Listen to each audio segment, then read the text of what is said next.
Hi, I'm Dr. Jason Siegel, and this is Neuro Now. In a previous video, I commented on some of the aspects of the concussions that occurred to Miami Dolphins quarterback Tua Tagovailoa. Uh, One of the biggest talking points has been the NFL Concussion Protocol. Was it followed? What is it? What are the different components of it? Should he have been on the field? And you can watch hours and hours of YouTube videos of football commentary, opinions, a whole lot of stuff. And I'm not going to add to the mountain of content there. You can feel free to do it yourself. What I want to do is actually talk about what the NFL Concussion Protocol is, because the best way to be a part of these conversations is to know the facts about what is the concussion protocol and how does it apply to players, and how is it similar or dissimilar to other protocols that are out there in other sports. The NFL Concussion Diagnosis and Management Protocol was created in 2011 by the NFL Head, Neck, and Spine Committee. Now, this is a board of independent and NFL-associated physicians and researchers and representatives from the NFL Players Association. It's reviewed every year and was last addended actually in August of 2022.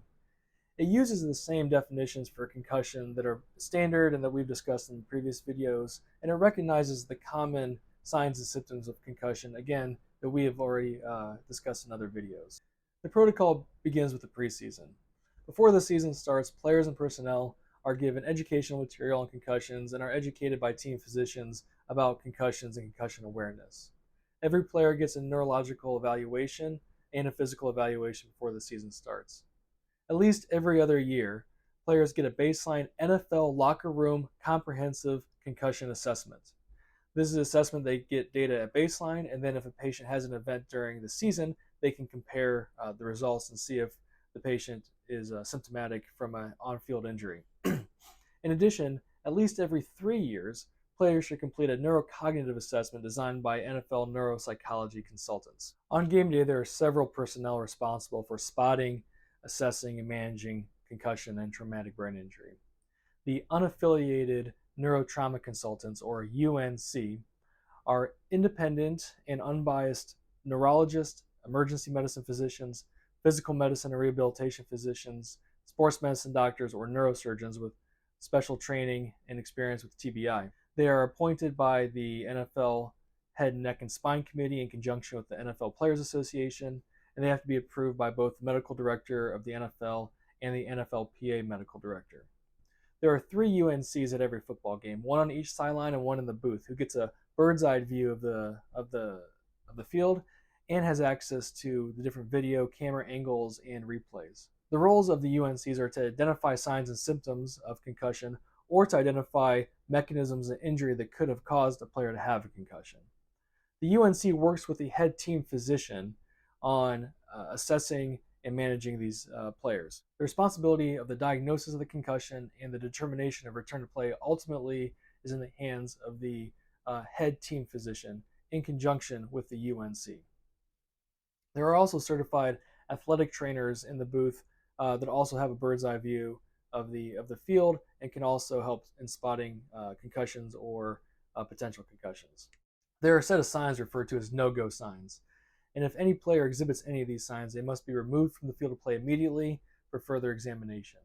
These signs include loss of consciousness of any duration, impact seizure, fencer posturing, gross motor instability like stumbling, confusion, and amnesia.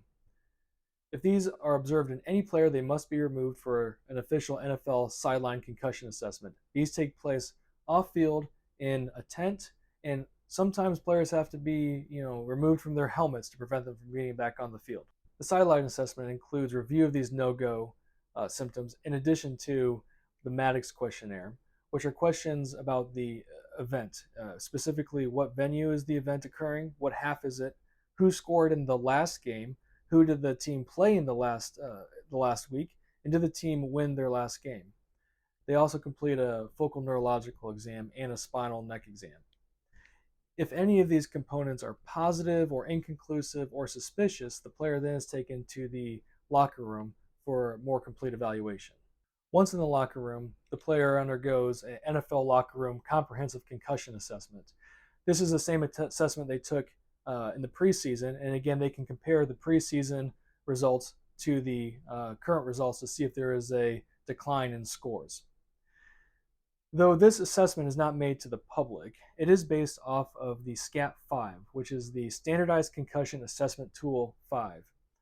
This is the most widely used sideline concussion management tool. It's used by FIFA, it's used by the Olympics, it's used by most youth organizations, schools, and universities. It should be noted that the SCAP-5 has a combination of objective findings that the neurologist or the physician can find in a person and subjective symptoms, including headache and dizziness and confusion. You do have to trust the player that they are honest in their subjective symptoms, that they're being honest with you if they have a headache or if they're having any dizziness or unsteadiness.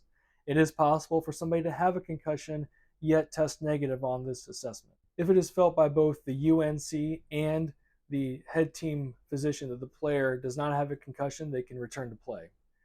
If it's felt by either that the player did have a concussion, then they are definitely not allowed to return to play that day. They're also not allowed to talk to the press or drive.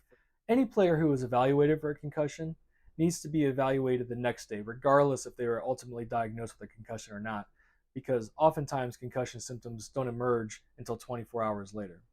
And this leads into the return to play policy. So there's no set time frame that is one size fits all for all players to return to play. It varies player by player and injury to injury. The decision to return to play is ultimately up to the judgment of the head team physician in conjunction with an independent neurological consultant, which may or may not be the UNC that evaluated the player on the sideline. There is a graduated return to play protocol that has 5 steps. These are symptom limited activity, aerobic exercise, football specific exercise, club based non contact training drills, and full practice participation. If a player patient is symptomatic at any of these steps, they must go back to the previous step and work on that until they can do that without symptoms. It's not until they can go through that 5th step completely symptom free that they would be allowed to return for full game. There is no minimum duration that a player has to be in each step and still be asymptomatic.